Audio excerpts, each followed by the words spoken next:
ঘটনাটি চলন বিলকে নিয়ে। অনেকে হয়তো চলন বিল চেনেন, আবার চেনেন না। এটা একটা বিশাল বিল যেটা সিরাজগঞ্জের তারাস থেকে শুরু করে পুরো নাটোর জেলা জুড়ে বিস্তৃত।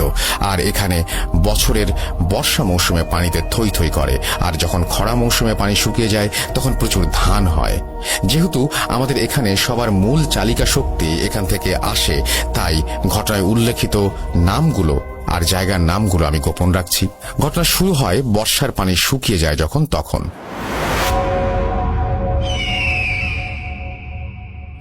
সবাই প্রথম দিকে জমিতে আইল ঠিক করে পানি সেচ করতে শুরু করে, জমি চাষ করে পাওয়ার টিলার দিয়ে। ঘটনা যার সাথে ঘটে সে ছিল একজন রাখাল। সে আরেকজনের মানে গেরস্থের হয়ে জমি চাষ করত।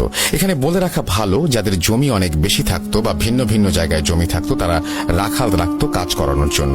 যাই হোক, ঘটনার রাখাল ছেলেটা প্রথম দিনে গিয়ে জমি দেখে আসে, পরের দিন গিয়ে জমির আইল বেঁধে আসে এবং পরে জমির সেচ তৈরি করে। এতদূর পর্যন্ত সব ঠিক ছিল, কিন্তু বিপদটা শুরু হয় ওনাদের জমির একপাশে উঁচু ঢিবির মতো মাটি জমে থাকা দেখতে পায় তারা।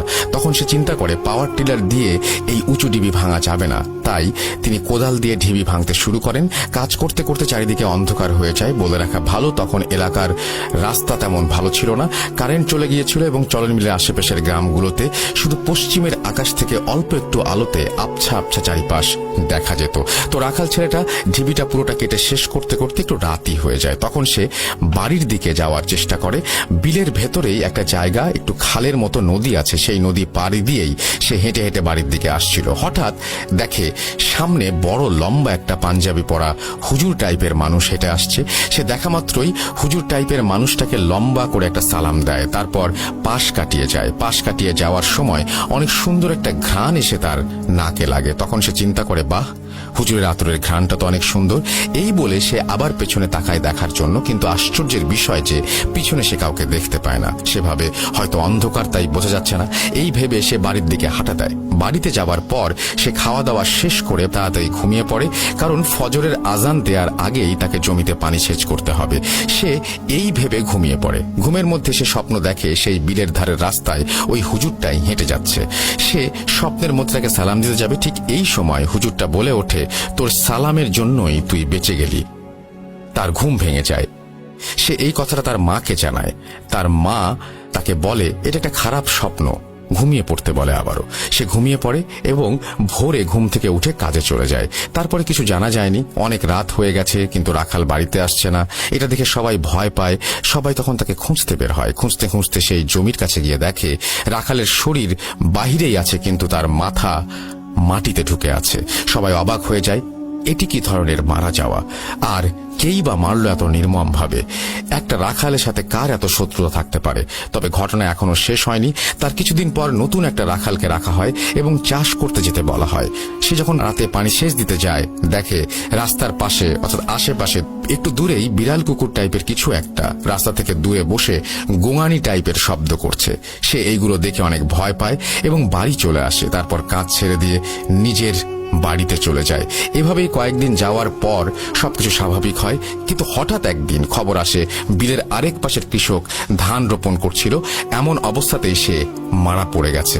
তার লাশ দেখে এমন মনে হচ্ছে যেন কেউ তার ঘাড় টিপে পেছন থেকে চাপ দিয়ে মাটিতে পুঁতে ফেলেছে। এমন প্রতিদিন দুই একটা করে মানুষ মারা যেতে থাকে এবং সেই ঘটনা শুরু হতে থাকে চলন বিলের চারিদিক থেকে। আমার মনে আছে আমার বাবা কাকু ওনারাও চাষ আবাদ করতো চলন বিলে। আমার আম্মু আব্বুকে রাত্রে পানি সেচ করতে যেতে নিষেধ করতো। আরেকটা সমস্যা হলো রাত্রে ছাড়া খুব একটা ভালো পানি উঠতো না সেচ মেশিনে। দিনের বেলায় সেচ মেশিন রোদে অনেক গরম হয়ে যেত, আর এই জন্য রাত্রেবেলায় সেচ দেওয়ার প্রয়োজন পড়তো। যাই হোক, সবাই চিন্তা করলো 2-3 জন সেচ মেশিন চালু করে একসাথে বসে থাকবে, যেন কোনো সমস্যা না হয়। এমন ভাবে কিছুদিন চলছিল। হঠাৎ একদিন কি একটা হয়, পানি সেচ করতে করতে 3টার মতো বেজে যায়। তখন চিন্তা করে আমি আমার জমির শেষ আইল দেখে আসি পানি পৌঁছাইছে কিনা, তাহলে সেচ মেশিনটা বন্ধ করে দিয়ে আসি। এই বলে উনি হাতের ছোট্ট ব্যাটারির লাইটটা নিয়ে যান আর বাকি দুজন বসেই থাকেন, গল্প করতে থাকেন। গ্রামের অনেকেই দেখে থাকবেন ধানি জমির পাশে ছোট ছোট করে ঘরের মতো করা থাকে, নৌকার ছইয়ের মতো করে বানানো থাকে সেগুলো।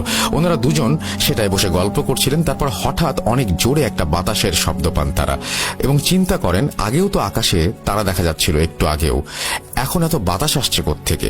এই ভেবে দুজনেই বের হয়ে আসেন সেখান থেকে। দেখেন সবকিছু ঠিকঠাক আছে। তখন সেই 3 নম্বর লোকের কথা মনে পড়ে যায়।